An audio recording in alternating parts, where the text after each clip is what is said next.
As a motive, मतलब ज्यादातर कानूनों का जो बनाने का बेसिक प्रीमाइज होता है, जो बॉटम लाइन होती है, होता है बेटरमेंट की उम्मीद। इस कानून के बनाने के पीछे है कि किसी को पनिश करना है या कुछ चीजों में अड़ंगा लगाना है, रोक लगाना है। शार्दुल?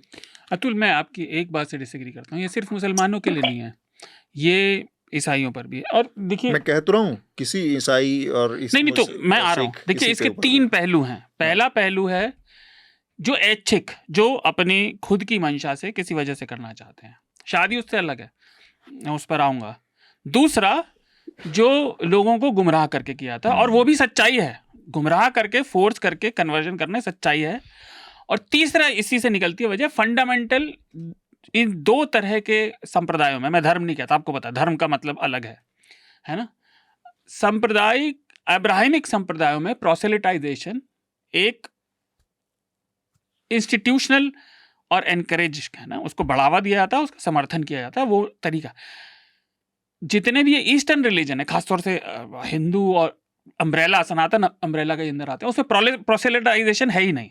मैं, जो ये लोग मानते हैं, मैं कुछ भी नहीं मानता, ये आप जानते हैं, लेकिन तब भी मैं हिंदू हूं, ये ऑप्शन उसमें नहीं है। और लगातार पंजाब में ईसाई कन्वर्जन की समस्या, वहां पे अब गुरुद्वारे भी पहचानने लगे हैं। तो ये 3 पहलू हैं। अब भाजपा क्या कर रही है? भाजपा ने एक संजीदा इशू को लेकर, जिसको बहुत सेंसिटिव तरीके से, कन्वर्जन की बात भारत में आज से नहीं चल रही, संप्रदाय पंथ परिवर्तन की बात गांधी जी के समय से चल रही है, वो खुद भी करते थे, लेकिन उन्होंने इस संजीदा मुद्दे को राजनीतिक लफ्फेबाजी तो है ही, उसको राजनीतिक रिटेलिएशन का एक तरीका बना लिया। गलती यहां पर यह है कि इसको उम्र कैद बनाना, उम्र कैद बिल्कुल भी नहीं चाहिए। This is not a capital crime.